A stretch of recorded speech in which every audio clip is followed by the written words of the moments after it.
নমস্কার বন্ধুরা, কর্মসাথী ইউটিউব চ্যানেলে তোমাদের সকলকেই স্বাগতম। বন্ধুরা, ফরেস্ট দপ্তরের তরফ থেকে কর্মী নিয়োগ করা হবে তার বিজ্ঞপ্তি কিন্তু প্রকাশিত হয়েছে। এখানে পুরুষ ও মহিলা, অর্থাৎ তুমি যদি একজন মেল ক্যান্ডিডেট হয়ে থাকো অবশ্যই আবেদন করতে পারবে, তুমি যদি একজন ফিমেল ক্যান্ডিডেট হয়ে থাকো অবশ্যই আবেদন করতে পারবে। আর এটি কিন্তু কোনো রকম কন্ট্রাকচুয়াল চাকরি নয়, এটি কিন্তু পার্মানেন্ট চাকরি। শুরুতেই তোমরা কিন্তু এখানে ভালো বেতনও পাচ্ছ। আচ্ছা, পশ্চিমবঙ্গের 23টি জেলা থেকে কিন্তু এখানে আবেদন করা যাবে।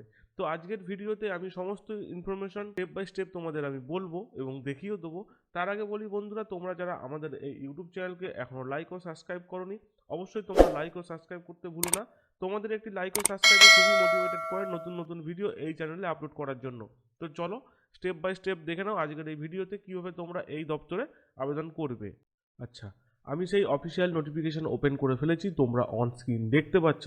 এখানে পশ্চিমবঙ্গের 23টি জেলা থেকে যেমন আবেদন করা যাবে, তাছাড়া সারা ভারতবর্ষ জুড়েই কিন্তু এখানে আবেদন করা যাচ্ছে। ঠিক আছে, তো যেখানে যেখানে পরীক্ষা হবে সেই সেন্টারগুলো আগে তোমরা দেখে নিতে পারো। ঠিক আছে, আমি তোমাদের দেখিয়ে দিচ্ছি, তারপর আস্তে আস্তে সমস্ত তথ্যগুলো তোমাদেরকে আমি জানাবো।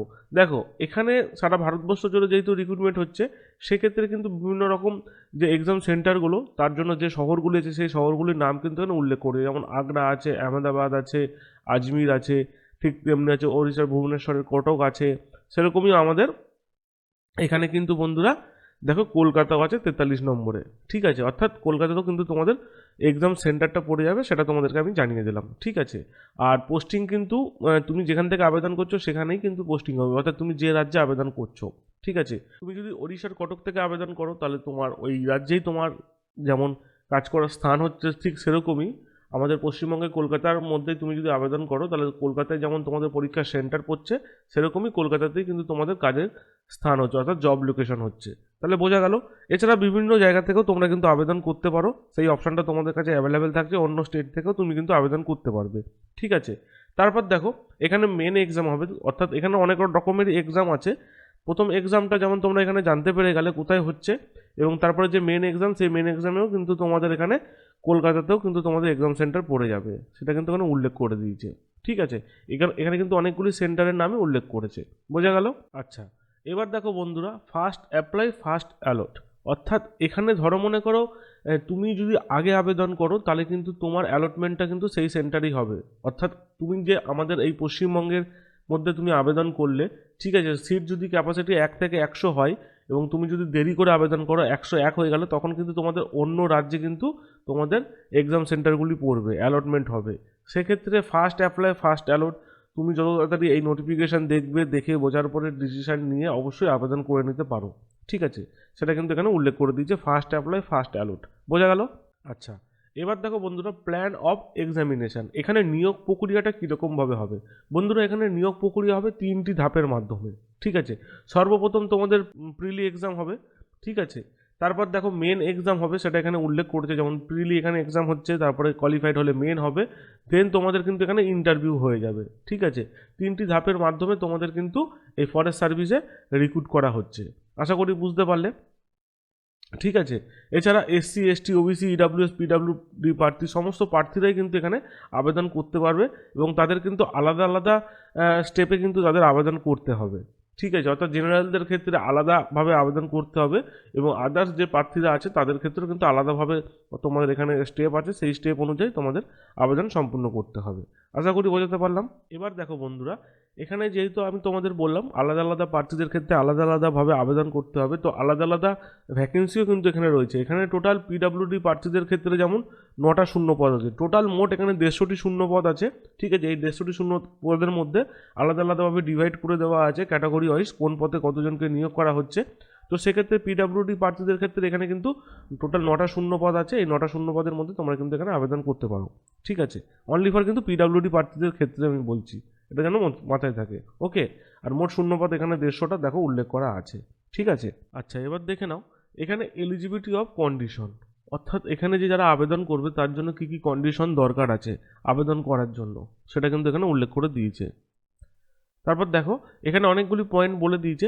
ভারতবর্ষের নাগরিক হলে আবেদন করা যাবে, সেক্ষেত্রে পশ্চিমবঙ্গের 23টি জেলা থেকে উভয় চাকরি প্রার্থী কিন্তু আবেদনযোগ্য, আর আবেদন কিন্তু অনলাইনের মাধ্যমে করা যাবে। যেমন দেখো অন্য স্টেট থেকে যারা আবেদন করবে তারাও এখানে আবেদন করতে পারবে, সে সমস্ত তথ্যগুলি কিন্তু এখানে উল্লেখ করে দিয়েছে।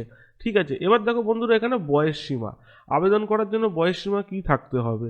প্রথমেই বলি 1 আগস্ট 2025 অনুযায়ী তোমাদের বয়স 21 থেকে 32-এর মধ্যে যদি থাকে তাহলে অবশ্যই তোমরা এখানে আবেদন করতে পারবে, সেটা কিন্তু এখানে উল্লেখ করে দিয়েছে। এছাড়া আপার এজ রিল্যাক্সেশন যেটা রয়েছে গভর্নমেন্ট রুলস অনুযায়ী, SC ST OBC প্রার্থীদের ক্ষেত্রে যে বয়সের ছাড় সেটাও কিন্তু তোমরা এখানে পেয়ে যাবে।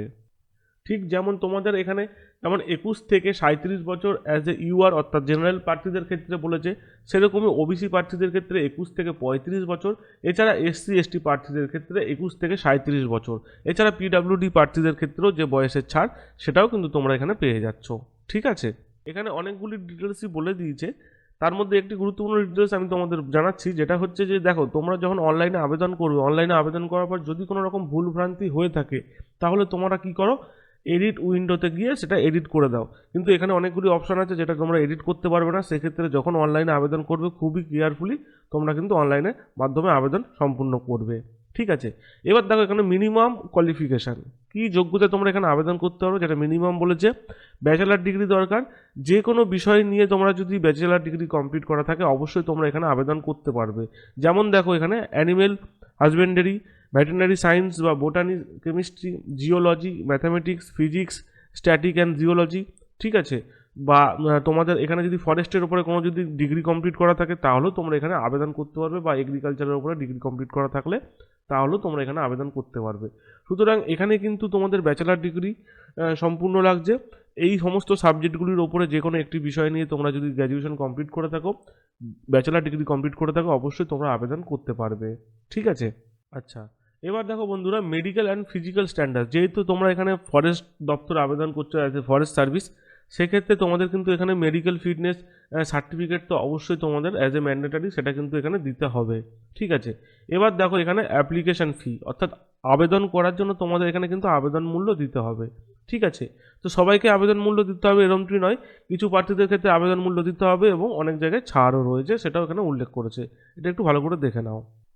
আচ্ছা, এখানে কাদের কাদের আবেদন মূল্য দিতে হচ্ছে 100 টাকা সেটা এখানে উল্লেখ করেছে। দেখো ইউআর, ইডাব্লিউএস, ওবিসি মেল প্রার্থীদের ক্ষেত্রে, আবারও বলছি ইডাব্লিউএস বা ইউআর বা ওবিসি যে সমস্ত মেল প্রার্থী আছে তাদের ক্ষেত্রে তোমাদের 100 টাকা পে করতে হবে। এবং এক্সপেক্টেড যেটা বলেছে দেখো ফিমেল প্রার্থীদের ক্ষেত্রে বা SC ST PWD প্রার্থীদের ক্ষেত্রে যেটা ফিমেল, তাদের ক্ষেত্রে কিন্তু কোনো রকম আবেদন মূল্য লাগছে না। ঠিক আছে, বোঝা গেল। এবার দেখো বন্ধুরা এখানে তোমাদের অনলাইনের মাধ্যমে যে আবেদনটা করতে হবে তার জন্য যে অ্যাপ্লিকেশন ফিটা আছে সেই ফিটার ডেটটা কিন্তু এখানে উল্লেখ করে দিয়েছে। 11/2/25 মধ্যে তোমরা সন্ধ্যে 6টার মধ্যে তোমাদের কিন্তু আবেদন মূল্যটা অনলাইনের মাধ্যমে দিয়ে দিতে পারো। পে বাই ক্যাশ মোডে অর্থাৎ ব্যাংকের ড্রাফটের মাধ্যমে তোমাদের আবেদন মূল্যটা দিতে চাও, তারা কিন্তু এই ডেটের মাধ্যমে ব্যাংকে গিয়ে তোমাদের আবেদন মূল্যটা জমা দিয়ে আসতে পারো। ঠিক আছে, এই ডেটের মাধ্যমে। যারা অনলাইনে আবেদন মূল্য দিতে চাও তারা কিন্তু এই ডেটের মাধ্যমে অর্থাৎ এই ডেটের লাস্ট ডেট, এই ডেটের মধ্যে তোমরা কিন্তু তোমাদের আবেদন মূল্যটা দিয়ে সম্পূর্ণ করতে পারো আবেদন প্রক্রিয়াটা। ঠিক আছে, আচ্ছা এবার দেখো বন্ধুরা হাউ টু অ্যাপ্লাই।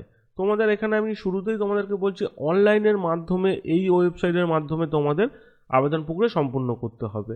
ঠিক আছে, এই ওয়েবসাইটের লিঙ্কটাও তোমরা এখান থেকে দেখে অবশ্যই গুগলে গিয়ে সার্চ করে তোমরা কিন্তু সেই নির্দিষ্ট যে ওয়েবসাইট আছে সেই ওয়েবসাইটে গিয়ে আবেদন প্রক্রিয়া সম্পূর্ণ করতে পারো।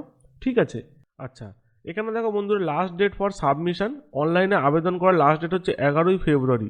ঠিক আছে, সেটা কিন্তু এখানে উল্লেখ করে দিয়েছে সন্ধ্যে 6টার মধ্যে তোমাদের কিন্তু আবেদন প্রক্রিয়া সম্পূর্ণ করতে হবে এই ডেটের মধ্যে। ঠিক আছে, আর এই ওয়েবসাইটের মাধ্যমে তোমাদের আবেদন প্রক্রিয়া সম্পূর্ণ করতে হবে। ওকে, আচ্ছা এবার বিষয় হচ্ছে বিজ্ঞপ্তিটা কোথা থেকে বেরিয়েছে, তাই তো। দেখো ইউনিয়ন পাবলিক সার্ভিস কমিশন সেখান থেকে কিন্তু বিজ্ঞপ্তি প্রকাশিত হয়েছে কবে, 22/1/2025 জানুয়ারি মাসের 22 তারিখে। এবং এখানে কিন্তু তোমরা নোটিশ নাম্বার দেখতে পাচ্ছ, এই যে লিঙ্ক, এই লিঙ্কের মাধ্যমে তোমাদের আবেদন করতে হবে। কী পদে এখানে নিয়োগ করা হচ্ছে অলরেডি তোমরা জেনে গেছো, ফরেস্ট সার্ভিস। ঠিক আছে, অর্থাৎ বন দপ্তরে তোমাদের এখানে নিয়োগ করা হচ্ছে, মেল ফিমেল বোথ প্রার্থীরাই কিন্তু এখানে আবেদন করতে পারবে। ঠিক আছে, তো আমি সমস্ত তথ্যগুলি উল্লেখ করে দিয়েছি তোমাদের।